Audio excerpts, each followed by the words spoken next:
Keluaran 6. Pengutusan Musa.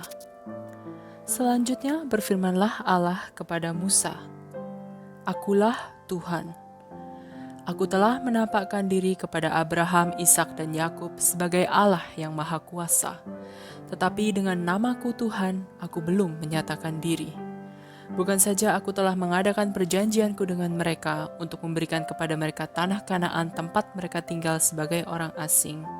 Tetapi aku sudah mendengar juga orang-orang Israel yang telah diperbudak oleh orang Mesir, dan aku ingat kepada perjanjianku. Sebab itu katakanlah kepada orang Israel, Akulah Tuhan. Aku akan membebaskan kamu dari kerja paksa orang Mesir, melepaskan kamu dari perbudakan mereka, dan menebus kamu dengan tangan yang teracung dan dengan hukuman-hukuman yang berat.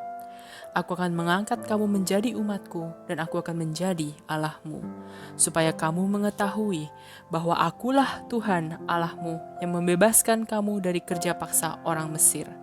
Dan aku akan membawa kamu ke negeri yang dengan sumpah telah kujanjikan memberikannya kepada Abraham, Ishak dan Yakub, dan aku akan memberikannya kepadamu untuk menjadi milikmu. Akulah Tuhan."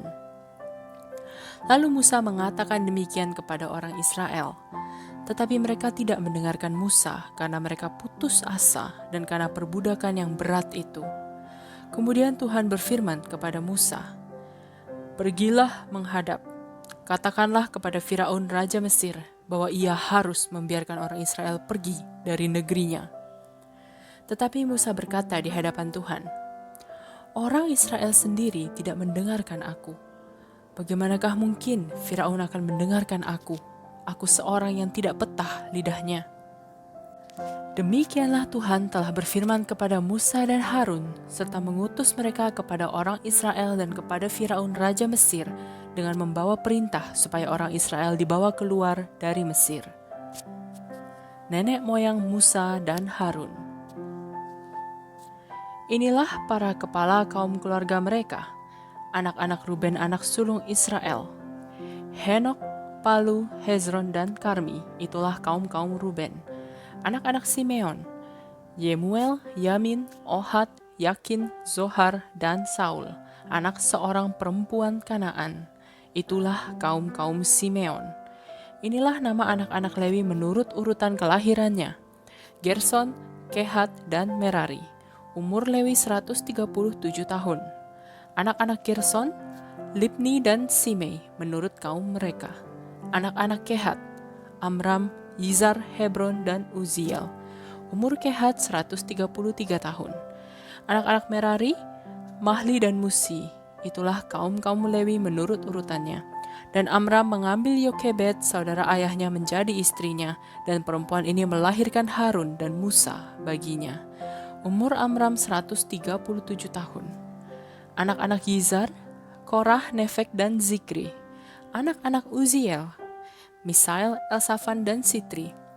Dan Harun mengambil Eliseba, anak perempuan Aminadab, saudara perempuan Nahason, menjadi istrinya.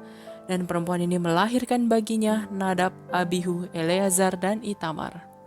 Anak-anak Korah, Asir, Elkana, dan Abiasaf. Itulah kaum-kaum orang Korah. Eleazar, anak Harun, mengambil salah seorang anak perempuan Putiel menjadi istrinya, dan perempuan ini melahirkan Pinehas baginya. Itulah para kepala kaum keluarga orang Lewi menurut kaum mereka. Itulah Harun dan Musa yang diperintahkan Tuhan, bawalah orang Israel keluar dari tanah Mesir menurut pasukan mereka. Merekalah yang berbicara kepada Firaun Raja Mesir supaya mereka membawa orang Israel keluar dari Mesir. Itulah Musa dan Harun. Musa menghadap Firaun. Pada waktu Tuhan berfirman kepada Musa di tanah Mesir, Tuhan berfirman kepadanya, "Akulah Tuhan. Katakanlah kepada Firaun Raja Mesir segala yang kufirmankan kepadamu."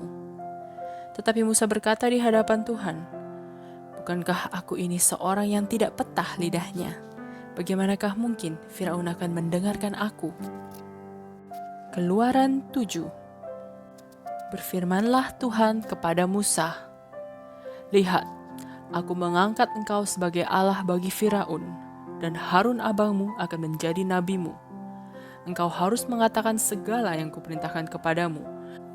Dan Harun abangmu harus berbicara kepada Firaun, supaya dibiarkannya orang Israel itu pergi dari negerinya. Tetapi aku akan mengeraskan hati Firaun, dan aku akan memperbanyak tanda-tanda dan mujizat-mujizat yang kubuat di tanah Mesir. Bila mana Firaun tidak mendengarkan kamu, maka aku akan mendatangkan tanganku kepada Mesir dan mengeluarkan pasukanku, umatku, orang Israel, dari tanah Mesir dengan hukuman-hukuman yang berat. Dan orang Mesir itu akan mengetahui bahwa akulah Tuhan apabila aku mengacungkan tanganku terhadap Mesir dan membawa orang Israel keluar dari tengah-tengah mereka. Demikianlah diperbuat Musa dan Harun, seperti yang diperintahkan Tuhan kepada mereka, demikianlah diperbuat mereka. Adapun Musa 80 tahun umurnya dan Harun 83 tahun ketika mereka berbicara kepada Firaun. Dan Tuhan berfirman kepada Musa dan Harun, apabila Firaun berkata kepada kamu, tunjukkanlah suatu mujizat, maka haruslah kau katakan kepada Harun, ambillah tongkatmu dan lemparkanlah itu di depan Firaun, maka tongkat itu akan menjadi ular. Musa dan Harun pergi menghadap Firaun, lalu mereka berbuat seperti yang diperintahkan Tuhan. Harun melemparkan tongkatnya di depan Firaun dan para pegawainya, maka tongkat itu menjadi ular. Kemudian Firaun pun memanggil orang-orang berilmu dan ahli-ahli sihir, dan mereka pun ahli-ahli Mesir itu membuat yang demikian juga dengan ilmu mantra mereka.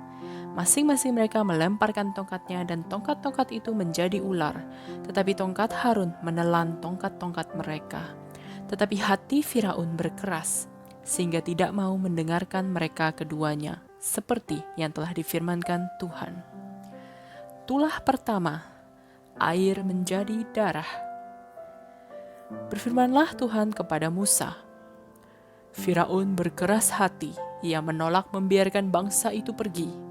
Pergilah kepada Firaun pada waktu pagi dan pada waktu biasanya ia keluar ke sungai. Nantikanlah dia di tepi sungai Nil dengan memegang di tanganmu tongkat yang tadinya berubah menjadi ular. Dan katakanlah kepadanya, Tuhan Allah orang Ibrani telah mengutus aku kepadamu untuk mengatakan, biarkanlah umatku pergi supaya mereka beribadah kepadaku di padang gurun. Meskipun begitu, sampai sekarang engkau tidak mau mendengarkan. Sebab itu beginilah firman Tuhan, dari hal yang berikut akan kau ketahui bahwa akulah Tuhan. Lihat, dengan tongkat yang di tanganku ini akan kupukul air yang di sungai Nil, dan air itu akan berubah menjadi darah.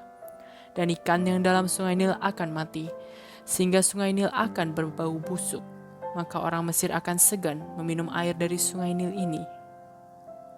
Tuhan berfirman kepada Musa, katakanlah kepada Harun, ambillah tongkatmu, ulurkanlah tanganmu ke atas segala air orang Mesir, ke atas sungai, selokan, kolam, dan ke atas segala kumpulan air yang ada pada mereka, supaya semuanya menjadi darah. Dan akan ada darah di seluruh tanah Mesir, bahkan dalam wadah kayu dan wadah batu. Demikianlah Musa dan Harun berbuat seperti yang difirmankan Tuhan. Diangkatnya tongkat itu dan dipukulkannya kepada air yang di sungai Nil di depan mata Firaun dan pegawai-pegawainya. Maka seluruh air yang di sungai Nil berubah menjadi darah. Matilah ikan di sungai Nil sehingga sungai Nil itu berbau busuk. Dan orang Mesir tidak dapat meminum air dari sungai Nil. Dan di seluruh tanah Mesir ada darah. Tetapi para ahli Mesir membuat yang demikian juga dengan ilmu-ilmu mantra mereka, sehingga hati Firaun berkeras dan ia tidak mau mendengarkan mereka keduanya seperti yang telah difirmankan Tuhan. Firaun berpaling lalu masuk ke istananya dan tidak mau memperhatikan hal itu juga. Tetapi semua orang Mesir menggali-gali di sekitar sungai Nil mencari air untuk diminum, sebab mereka tidak dapat meminum air sungai Nil. Demikianlah genap 7 hari berlalu setelah Tuhan menulahi sungai Nil.